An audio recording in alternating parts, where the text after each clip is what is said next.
Alright, here we are for the swap out of the Orbit 1-inch irrigation valve. This is the jar head kind, which I actually prefer than the more expensive ones because it's so easy to deal with by hand.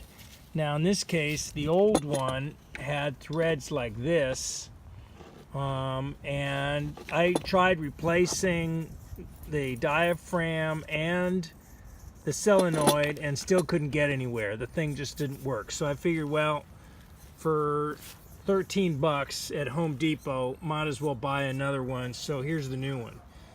But I had to dig around in my collection of fittings and get two 1-inch threads to fill in. Now the problem with that is that it's a little longer. So I've got a problem with how that's going to match up in the old system. Plus, fortunately, I've got a good section of pipe here which I can replace and make it slightly longer.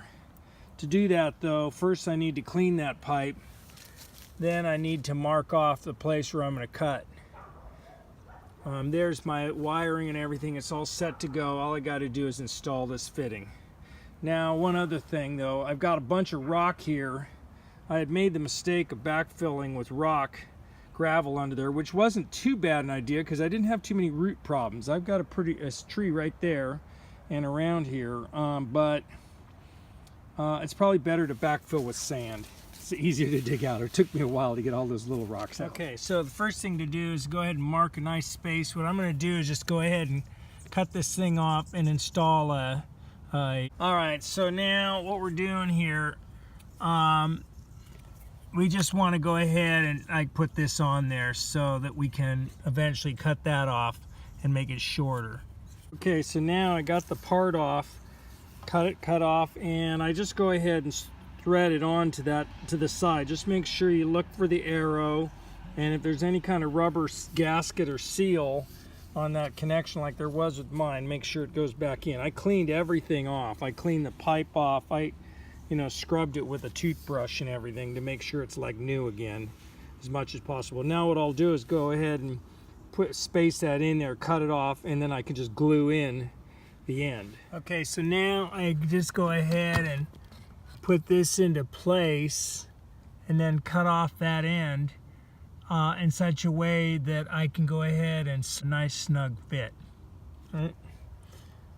I cleaned off both sides and we're ready to thread that back on there in place. Okay, so now we've got that cut off and we're ready to go ahead and glue and put that into place. Alright, so now we've got that installed and we're ready to wire it up, and we'll go ahead and test it. This new one's a little bit modified relative to the old ones in terms of the interior stuff as well. Hopefully it's better. Alright, so now before I put on the grease fittings, I'm just going to go ahead and connect it up and see if it works. Get my wife out here to the irrigation control panel, and I'll be up here to see what happens. So now we're all done. Everything's filled back in with some earth. Put a little gravel around the edges to make it a better place to work when I'm trying to kneel down or step on the soil and we don't have grass growing in it. And it's been tested, so that's it for this 3-pump single stage box. I have about 12 of these boxes, so I've got a lot to watch on around my half-acre property. See you later.